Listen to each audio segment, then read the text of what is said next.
تشریف لاتے ہیں محترم ڈاکٹر محمد عقیل صاحب، آ کے صوفیاء کی علمی خدمات وہ اس عنوان پر گفتگو فرماتے ہیں۔ محترم ڈاکٹر عقیل احمد صاحب۔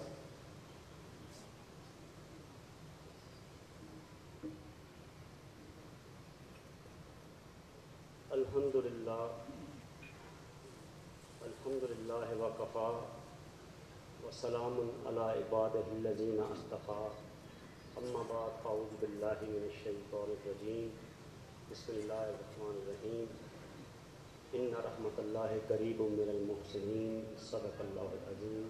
اللہم صلی علی سیدنا مولانا محمد ماد الجود والکرم، الصلاۃ والسلام علیک یا رسول اللہ وعلی آلک وصحبک یا حبیب اللہ۔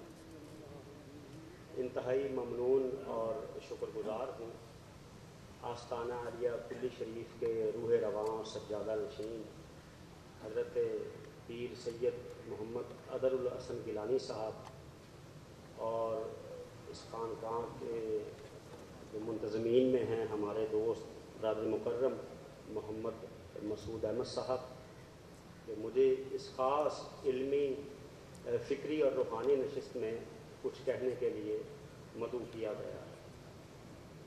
حاضرین محترم، ہمارا عہد، جس عہد میں ہم جی رہے ہیں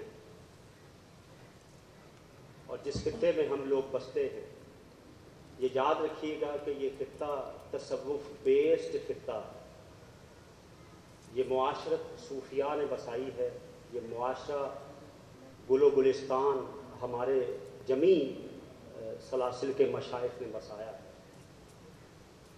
لیکن افسوس کہ جن لوگوں نے یہاں توحید کی شمع بلند کی، آج انہی کے پاس جانے کو شرک قرار دیا جاتا ہے، اور یہ کہا جاتا ہے کہ صوفیاء نے کون سی کوئی علمی خدمات سر انجام دی ہیں، اور صوفی کا تصور جب لوگوں کے ذہن میں ایسا بٹھا دیا گیا ہے کہ کوئی شرعی احکام سے ماورا ہو، پراگندہ حال ہو، بڑی بوسیدگی کے عالم میں بیٹھا ہو، تو یہ ایک تصور ہماری جامعات میں الا ماشاءاللہ اور پڑھے لکھے طبقے میں یہ ایک ان کا امیج ڈیولپ کیا گیا ہے۔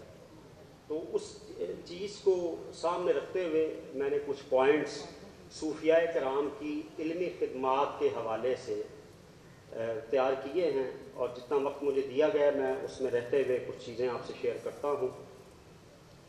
حاضرین محترم، دعوت و اصلاح کا فریضہ علمی و فکری بصیرت کے بغیر ممکن نہیں، کیونکہ فروغ خیر سے پہلے خیر کی معرفت ضروری ہے۔ اسی طرح انسداد شر کے مضر اثرات سے فرد اور معاشرے کو محفوظ رکھنے کے لیے اس کا مکمل ادراک ہونا چاہیے۔ یہ بات بڑی واضح ہے کہ ایک مبلغ و داعی کا دائرہ جتنا وسیع ہوگا اتنا ہی اس میں علمی وسعت چاہیے۔ حضور اکرم صلی اللہ علیہ وبارک وسلم کے بعد صحابہ کرام، تابعین، تبع تابعین اور جمیع صوفیاء کرام نے نبوی بعثت کے بنیادی مقصد فروغ خیر اور انسداد شر کے لیے کلیدی کردار ادا کیا۔ اعلیٰ کردار اور اخلاق کے ساتھ وہ سب صفہ کی روایت کے امین تھے۔ ان کا قرآنی تدبر، حدیث میں شغف، فقہی عبقریت، اپنے عہد کے عرف و تاریخ اور سماجی رسم و رواج پر گہری نظر سے یہ واضح ہوتا ہے کہ اگر فروغ خیر میں اخلاص، للہیت اور دیانت میں وہ منفرد تھے تو اپنے علمی تباہر میں بھی وہ مثالی شخصیات تھے۔ نبی کریم علیہ الصلوۃ والسلام نے فرمایا، مشہور حدیث، کہ خیر القرون قرنی ثم الذین یلونہم ثم الذین یلونہم، سب سے بہتر میرا زمانہ، پھر اس کے بعد والوں کا، پھر اس کے بعد والوں کا۔ اکابرین امت نے ان جو بعد والوں کا پھر بعد والوں کا، اس کو صحابہ کرام، تابعین اعظام اور تبع تابعین کرام کے زمانوں پر محمول کیا ہے، کیونکہ ہمیں علم تفسیر، حدیث، فقہ، تصوف، تمام بڑی شخصیات ان پہلی 3 صدیوں میں نظر آتی ہیں، اور ان شخصیات کے کاموں کا بنیادی مصدر کے طور پر قبول ہونا ان پہلی شخصیات کے حوالے سے نظر آتا ہے۔ آپ دیکھیے کہ اگر اسی عہد میں امام ابو حنیفہ، امام مالک، امام شافعی، امام احمد بن حنبل، امام ابو یوسف، امام محمد فقہ کے امام نظر آتے ہیں، تو علم حدیث میں امام عبدالرزاق، امام ابن شیبہ، امام بخاری، امام مسلم، امام ابن ماجہ، امام ابو داؤد، امام ترمذی اور امام نسائی نظر آتے ہیں۔ تو اسی دور میں تطہیر و افکار نفوذ و تزکیہ کے لیے خواجہ حسن بصری، مالک بن دینار، حبیب اجمی، داؤد طائی، معروف کرخی، شفیق بلخی، بشر حافی، سری سکتی، بایزید بستامی، ابراہیم بن ادم، سہل بن عبداللہ تستری، جنید بغدادی بھی مسند رشد و ہدایت پر رونق افروز ہو کر احسان، اخلاص، توبہ، توکل، تقوی، طہارت، قلب و فکر کی پاکیزگی، یاد الہی، رضا الہی اور محبت رسول کی روشنی سے ارواح کو جلا عطا کرتے نظر آتے ہیں۔ اور حاضرین محترم، آپ دیکھیے کہ بڑے بڑے اجلہ محدثین اور فقہا ان صوفیاء کے ساتھ کس انداز سے انٹریکشن رکھتے تھے۔ حضرت بشر حافی جو امام مالک، امام شافعی اور امام احمد بن حنبل کے ہم اثر تھے، جلیل القدر صوفی گزرے ہیں۔ امام احمد بن حنبل ان کے بارے میں فرمایا کرتے تھے کہ وہ بشر حافی حقائق کا علم رکھتے ہیں، اور خود حضرت بشر حافی فرماتے تھے کہ حدثنا کہنے میں عجیب حلاوت محسوس کرتا ہوں۔ حدثنا حدیث کی ایک اصطلاح ہے، اس کے صرف کہنے میں ہی ایک ایسی مٹھاس پاتا ہوں کہ جو لفظوں میں بیان نہیں ہو سکتی۔ اور حضرت عبداللہ تستری ایک بار امام ابو داؤد کے پاس آئے، لوگوں نے کہا کہ حضرت امام ابو داؤد سے کہ یہ شیخ عبداللہ تستری ہیں، یہ آپ کے پاس ایک کام کے لیے آئے ہیں۔ تو حضرت امام ابو داؤد کھڑے ہو گئے اور کہا شیخ بتائیے کہ آپ کو مجھ سے کیا کام ہے، اگر ہو سکا تو میں آپ کی وہ کام آپ کا پورا کروں گا۔ فرمایا شیخ عبداللہ تستری نے امام ابو داؤد سے کہ اپنی زبان کو باہر نکالیے، کیوں کہ میں آپ کی زبان کو بوسہ دینا چاہتا ہوں، اس لیے کہ یہ نبی پاک کی حدیث بیان کرتی ہے۔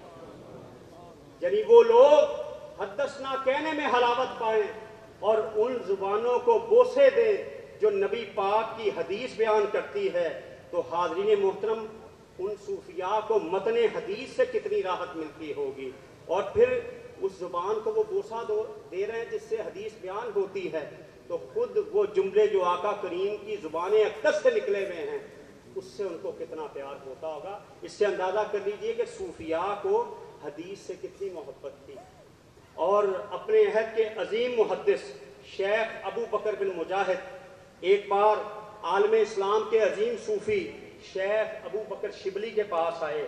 اس واقعے کو علامہ سخاوی نے القول البدیع میں اور خطیب بغدادی نے تاریخ بغداد میں نقل کیا ہے کہ شیخ شبلی آئے تو ابو بکر مجاہد جو اپنے عہد کے عظیم محدث تھے وہ کھڑے ہو گئے اور شیخ شبلی کی پیشانی کو بوسہ دیا۔ تو جلیل القدر محدث جب یہ کام کر رہا ہو تو ان کے اسٹوڈنٹ سے کہا حضرت آپ کیا پورا بغداد جانتا ہے کہ شبلی ایک مجذوب ہے، ایک مجنوں ہے، آپ نے ان کے ساتھ ایسا کیوں کیا ہے؟ تو ابو بکر مجاہد جو عظیم محدث ہیں وہ کہنے لگے میں نے اس لیے کیا ہے کہ میں نے خواب میں نبی پاک کو ان کا ماتھا چومتے دیکھا۔ آپ اندازہ کر لیجئے کہ صوفیاء محدثین کا کیسے احترام کرتے ہیں اور محدثین صوفیاء کے ساتھ کس انداز سے پیش آتے ہیں۔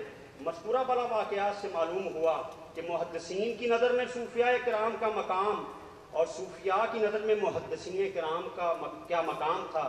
اس سے کسی کو یہ غلط فہمی نہ رہے کہ صوفیاء علم حدیث سے بے خبر اور محدثین تزکیہ نفوس کی لطافتوں سے بے بہرہ تھے۔ حقیقت یہ ہے کہ صوفیاء علم حدیث کی عظمتوں سے بخوبی آگاہ تھے، جبکہ محدثین احسان و اخلاص کی اہمیت سے آشنا تھے۔ اگر ہم صرف تزکیہ نفوس اور احسان و اخلاص کی بات کریں تو امام ابو حنیفہ اور امام مالک جنید و بایزید سے کم نظر نہیں آتے، اور اگر علم حدیث کی اصطلاحات اور اس علم حدیث میں جو خاص ایک شرف ہوتا ہے تو جنید و بایزید کو ہم اس سے بے خبر نہیں پاتے۔ یہ بس اپنا اپنا جہان ہے۔ ایک گلشن رسالت کے رنگ تھے، جس کو اپنا لیا اس نے وہی رنگ دنیا کے سامنے پیش کیا، اور یہ ان کا اخلاص تھا کہ خالق نے ان کے اخلاص کی وجہ سے انہوں نے جو بھی محمدی رنگ پیش کیا اس کو اقوام عالم میں مقبولیت پیش کر دی۔ اور حاضرین محترم، آپ یہ بھی دیکھیے کہ صوفیاء کے بارے میں یہ اعتراض کیا جاتا ہے کہ وہ معاشرے سے الگ کر دیتے ہیں یا رہبانیت کی طرف لے جاتے ہیں۔ یہ اعتراض تاریخ تصوف سے ادب مطالعہ کی دلیل ہے۔ صوفیاء معاشرے سے الگ نہیں کرتے بلکہ معاشرتی برائیوں، بے راروی سے علیحدہ ہونے کا درس دیتے ہیں، اور ان کی اصلاح اور ذہن سازی کے لیے اگر تھوڑے عرصے کے لیے مراقبہ، محاسبہ نفس، مجاہدہ نفس اور تزکیہ نفس کے لیے معمول کی زندگی اور عمومی رسم و رواج سے وقتی طور پر علیحدگی بھی اختیار کرنی پڑے تو وہ اختیار کرتے ہیں، تاکہ معاشرے میں نفسا نفسی کے ماحول نے جو ان کے روح و قلب پر زنگ جما دیا ہے اس سے کما حقہ اجتناب ہو سکے اور قلب و روح اصلی حالت میں آ سکے۔ کون نہیں جانتا امام غزالی علیہ رحمہ جب جامعہ نظامیہ بغداد میں بڑے عہدے پر فائز تھے تو ان کے قلبی احساسات نے ان کو خلوت نشینی کی طرف مائل کیا۔ ذرا جب نظامیہ بغداد میں تھے غزالی کا وہ رنگ بھی دیکھیے، اس کو محسوس کیجئے، پڑھیے، اور جب خلوت نشین ہوئے غزالی بعد میں آئے ہیں تو پھر معاشرے کی جو اصلاح کی ہے اور یونانی فلسفہ نے تشکیک کا جو اودم مچا رکھا تھا اس پر ایسی کاری ضرب لگائی کہ اس کی حیثیت تار عنکبوت سے زیادہ نہ رہی، اور تحافت الفلاسفہ اور المنقذ من الدلال جیسے علمی شاہکار فکر باطل کا رد بلیغ کرتے ہیں، ایسے ہی اصلاح نفوس کے لیے احیاء علوم دین اور کیمیائے سعادت سے نوازتے ہیں۔ اور اسی عہد کی ایک اور بڑی شخصیت حضور شیخ عبد القادر جیلانی علیہ رحمہ نے جب شہروں اور قریوں میں بدعملیوں اور ظلمتوں کا طوفان عظیم ابھرتے دیکھا تو وہ بھی ایک خاص وقت کے لیے خلوت نشین ہوئے، پھر جب لوٹے تو آپ کے علمی رسوخ کے آگے کوئی نہ ٹھہر سکا۔ فتول غیب اور الفت الربانی اور دیگر خطبات و مواعظ یہ واضح کرتے ہیں کہ آپ فی الحقیقت محی الدین تھے۔ یاد رہے کہ بغیر علم کے اصلاح ممکن نہیں، اور اصلاح کا دائرہ جتنا وسیع ہوگا علمی اور قلبی وسعتیں بھی اتنی ہی درکار ہوں گی۔ جملہ صوفیاء کرام نے اہل اسلام کی بالخصوص اور انسانیت کی بالعموم جو اصلاح کی ہے اس کے اثرات کا دائرہ قوم، قبیلہ، علاقہ اور جغرافیہ کی حدود سے ماورا ہے۔ ذرا صوفیاء کی دو تین باتوں میں عرض کر کے اجازت چاہوں گا۔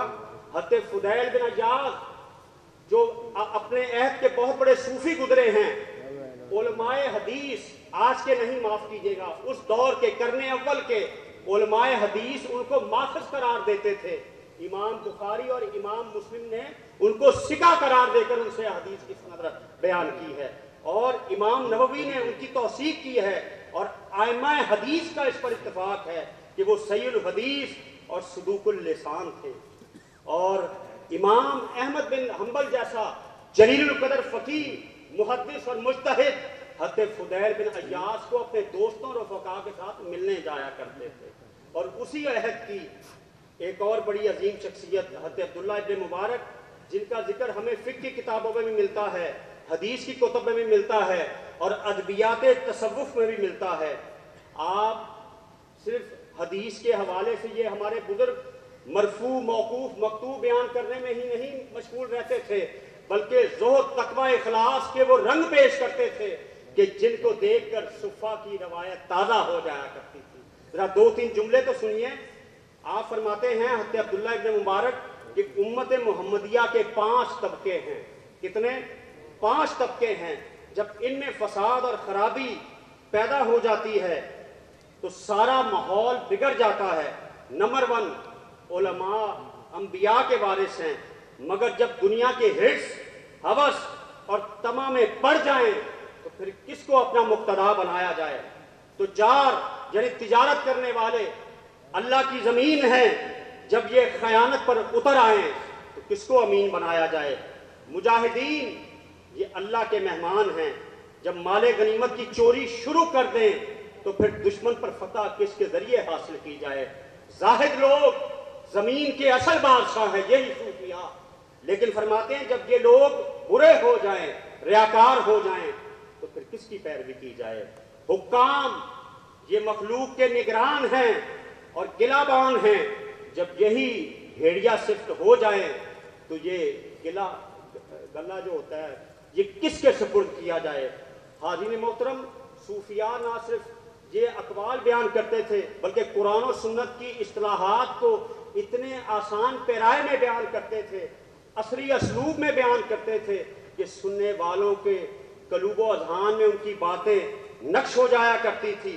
حضرت ابراہیم بن ادم جو بلک کے بادشاہ تھے، بادشاہت کو چھوڑ کر راہ تصوف میں آئے. ان سے جب کوئی حال پوچھتا کہ حضرت کیسے ہیں تو فرماتے اللہ کا شکر ہے میرے پاس 4 سواریاں ہیں، میری بڑی اچھی گزر بسر ہو رہی ہے. تو سب پوچھنے والے پوچھتے حضرت وہ سواریاں کون سی ہیں؟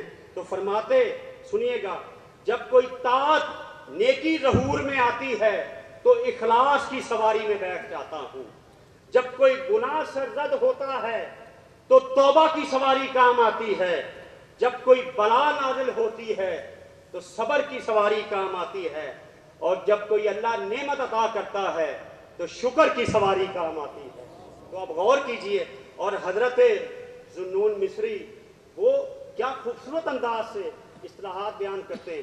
فرماتے تھے حب الخلیل، بغض القلیل، اتباع التنزیل، خوف التحویل. حب الخلیل کہ یعنی سب سے زیادہ ایک مومن کے قلب میں محبت اللہ اس کے رسول کی ہونی چاہیے. بغض القلیل، لوگوں سے نفرت مت رکھو، بغض و کینہ مت رکھو. اگر دشمنی رکھنی ہے، نفرت رکھنی ہے تو صرف اللہ کے لیے رکھو. اور اتباع التنزیل، جو کچھ اللہ نے نازل کیا ہے قرآن و حدیث کی روشنی میں اس پر عمل کرو. اور خوف التحویل، یہ خوف ہمہ وقت ہے بندہ مومن تیرے سامنے رہے کہ تو نے ایک دن رب کی بارگاہ میں پیش ہونا ہے. اور حاضرین محترم، آخر میں 2 حوالے آپ کو پیش کر کے اجازت چاہوں گا. حضرت امام قشیری، شیخ سہروردی اور دیگر اجلہ صوفیاء کرام، ان کو ہمارے اکابرین مفسرین نے حوالہ بنایا ہے. امام المفسرین امام قرطبی اپنی تفسیر قرطبی میں حضرت سہل بن عبداللہ تستری اور ابراہیم بن ادم کے حوالے دیتے نظر آتے ہیں. اور شیخ سہروردی کو فتح الباری والے اور دیگر مورخین نے خوب ان کا ذکر کیا ہے. آپ جب پڑھ کر دیکھیں گے تو آپ کو حیرانی ہوگی کہ یہ لوگ کس طرح صوفیاء کرام کی تفاسیر کو، علم حدیث میں ان کے اقوال کو اور اصلاح باطن کو، اصلاح فکر اور تزکیہ نفوس کے حوالے سے کس انداز سے یہ اصلاح کرتے تھے. معروف مورخ اور مفسر اور سیرت نگار حافظ ابن کثیر جو اپنے مزاج میں ایک تفرد رکھتے ہیں، وہ شیخ شہاب الدین سہروردی کے بارے میں فرماتے ہیں کہ شیخ شہاب الدین سہروردی کبار صالحین میں سے تھے، مسلمانوں کے بڑوں میں سے تھے، جن کا اکثر خلفاء اور بادشاہوں سے رابطہ رہتا تھا، اور بادشاہوں سے جو ہدایہ ملتے ان کو فقراء میں بانٹ دیا کرتے تھے.